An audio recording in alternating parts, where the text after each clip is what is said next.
We're going to look into some basic questions today that could show up in any human mind, especially regarding the housing market crash. Will the 2008 housing crisis repeat? Why do house prices grow so much? Why are house prices falling? Will we face a recession? We've been wondering for over 2 years now when everything will crash. Well, the last 6 months verified that it has started. Raising rates by 1 or 2% is more than enough to crush the booming stock market. Many organizations that doubled their stock prices throughout the pandemic lost all their gains and are back to the pre COVID era.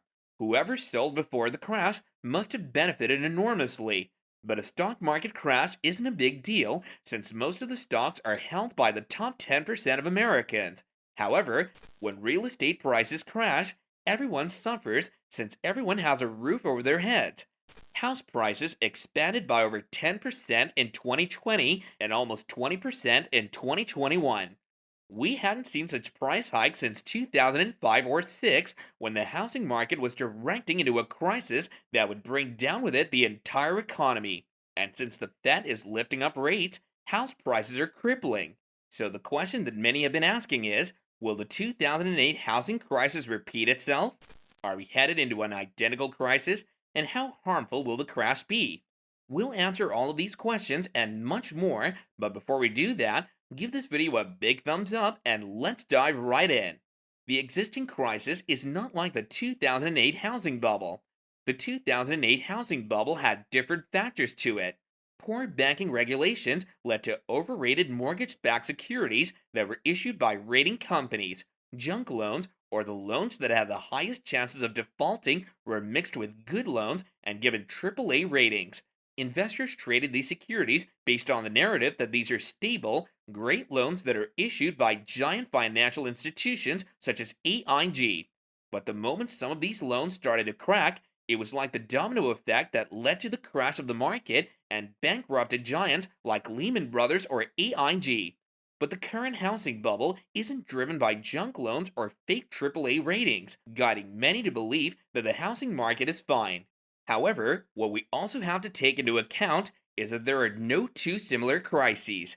Each bubble or crisis is different. Once there's a crisis and we take estimates to fix it, we discover the lessons and try our best not to repeat it, at least in the foreseeable future. That's why, ever since the 2008 housing bubble, taking a mortgage has never been as comfortable as it was before the 2008 crisis. So it won't be wise to imagine that the current crisis will pursue the exact steps of the previous one. What we have to keep an eye at is why house prices rose so much and what are the possibilities that they could collapse. If there are such indicators, then a crisis is an option. After the 2008 crash, many home builders went bankrupt after house prices collapsed and building homes was no longer a prosperous business. Only the most stable firms survived the crisis. Since the government limited banking regulations, the demand for houses plunged significantly, which made it even more tricky to sell homes. However, a lot has been modified since then. Banks are, of course, still regulated, but getting a mortgage isn't as tough as it was right after the crash. The housing market started to grow at an average rate of 1 to 3% at best since the supply of new houses in the United States was at a steady rate. But if you look at the data, more and more developers jumped into the game when they saw that mortgage rates were at a historical low and the demand for houses is at all times high. Even though the pandemic produced such a huge shortage of real estate starting in 2021, the supply of new homes began to rise to the point where it's nearly double the pre pandemic level. They've started slashing prices to be able to do business now because the Fed is lifting up rates at every opportunity. Higher interest rates mean higher mortgage rates, which means lower demand. Lower demand means it's hard to sell your house. So it's better to slash prices and sell now before the Fed hikes rates further and makes it even more difficult to sell. Builders are slashing home prices and slowing construction as buyers pull back, a survey shows. Here are the 10 cities where sellers are slashing home prices the most. Why real estate is to blame for America's spiking inflation. Until February or March, we have the absolute opposite happening, where customers would start a bidding war just to be the one who's going to buy this or that property. We've seen headlines multiple times where people are overpaying 20, 30, or even 50% just to buy a certain property. We're also in this uneasy period where we thought that the world might end. The media is shouting all over the place that we had no idea how long it would take for us to get back to work. People got shocked. They weren't ready to sell their homes, fearing that they would be left out. But today, fast forward to 2022, when we're standing up against challenges such as a real conflict in the middle of Europe that's threatening the current world order, the media is no longer focused on COVID cases, and people are getting back to their pre COVID lifestyles and are back to selling their homes. Some people pause 2 years just to sell their homes. Why sell now when tomorrow prices will rise? The last time we had a similar crisis was in the late 1970s after the Iranian Revolution, when oil cuts sent shockwaves across the globe, raising oil prices. By 1979, inflation had reached a startling 11.3%, and in 1980, it soared to 13.5%, and then the economy fell into a recession. To be honest, if we look at the date, things are much nastier than they've been back then for multiple reasons.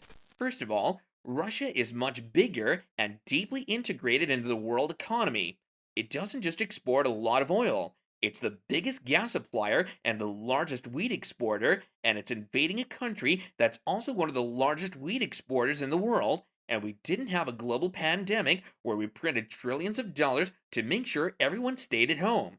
The Fed put up the rates first to around 10%, then to 19% by January 1981. Think for a moment about how high mortgage rates would be if interest rates were 19%. I think mortgage applications would drop so much that home builders would start going bankrupt again as they did in 2008 and 2009. People will start slashing prices more just to be able to sell since the demand will simply vanish. Only those with cash will be able to buy. By the way, only a third of home buyers pay full cash, and more than 65% of home buyers finance their homes with a mortgage. Another reason why the housing market cracked back in 2008 is that when people with bad credit histories defaulted on their mortgages, prices began to decline by 10 to 20%. When people who could have the money for their mortgages realized their 500K mortgage was now worth only 400K, they also defaulted on their mortgages since it didn't make sense to keep giving money to a mortgage that was much more pricey than the actual price of the house. That drives house prices further down. We're seeing the same trend now. House prices rose by almost 20% last year alone, and this year, builders are slashing their prices. The number of active listings is going up, and mortgage applications are going down because mortgage rates are growing. If inflation doesn't come down, the Fed will keep raising rates to break demand. On top of that, we'll most likely face a recession, since the world is on the verge of energy and food catastrophe, which will further reduce the demand, which will get prices down. If real estate prices decrease by 10 to 15%, what will homeowners who took out mortgages in 2021 do? Will they resume to pay off their overpriced mortgages? Maybe yes, maybe not. If the answer is no, can the Fed afford to cut interest rates again? It can't even get down inflation after multiple rate hikes. I don't feel that they'll attempt lowering rates in the coming future. It's a recession that we'll have to swallow.